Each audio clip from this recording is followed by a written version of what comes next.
નમસ્કાર મિત્રો, સ્વાગત છે તમારું અમારી YouTube channel Gujarat jobs and ન્યૂઝમાં. મિત્રો, દેશભરમાંથી લગભગ 91 લાખથી વધુ સરકારી કર્મચારીઓ જૂની પેન્શન સ્કીમને ફરી લાગુ કરવા માટે એક થયા છે.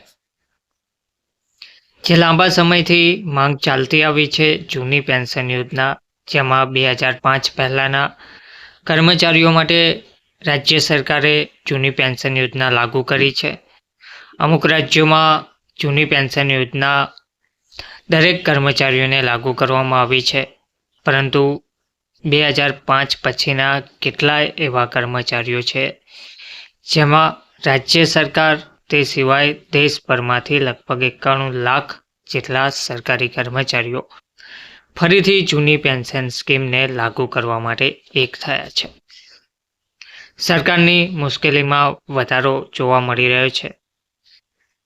દેશભરમાંથી 91 લાખ જેટલા કર્મચારીઓ ફરીથી એક થઈને જંતર મંતર પર આયોજિત રેલી અને બેઠકમાં સમગ્ર ભારતમાંથી કેન્દ્ર, રાજ્ય, કેન્દ્ર શાસિત પ્રદેશો અને સ્વાયત્ત વિભાગોના હજારો સરકારી કર્મચારીઓ સામેલ થયા હતા. તેમાં લગભગ AINP-SCFના સદસ્યની સંખ્યા લગભગ 5 લાખથી વધારે છે. કર્મચારીઓનું તે પણ કહેવું છે કે અમે માત્ર એટલી માંગ કરીએ છીએ કે જૂની પેન્શન યોજના ફરીથી લાગુ કરવામાં આવે અને NPSને ખતમ કરવામાં આવે.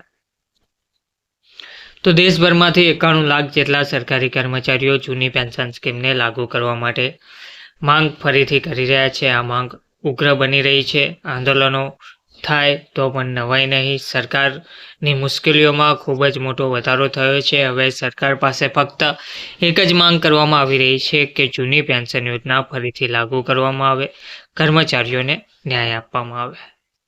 દેશભરમાંથી દરેક કર્મચારીઓનો એક જ અવાજ છે કે જૂની પેન્શન યોજના લાગુ થાય. NPS, UPS કે કોઈ પણ પ્રકારની અન્ય યોજનાઓ કર્મચારીઓને યોગ્ય લાગતી નથી.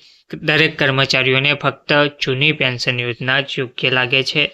તેમાં સરકારી કર્મચારીઓની નોકરી પૂર્ણ થયા પછી પેન્શનની ગેરંટી મળવાપાત્ર હોય છે અને લાઈફ ટાઈમ કર્મચારી અને તેમનો પરિવાર આરામથી જીવન ગુજારી શકે છે. તે માટે OPS સિવાય કોઈ પણ અન્ય યોજના કર્મચારીઓને યોગ્ય લાગતી નથી.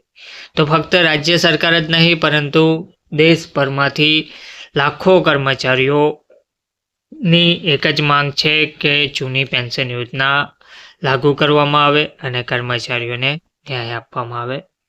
હવે જોવાનું એ રહ્યું કે સરકાર આ અંગે ક્યારે નિર્ણય લેશે, ક્યારે જૂની પેન્શન યોજના લાગુ કરે છે કે પછી ફરીથી કર્મચારીઓને હતાશ થવાનો વારો આવે છે અને આંદોલનના માર્ગે જવું પડે છે. ધન્યવાદ.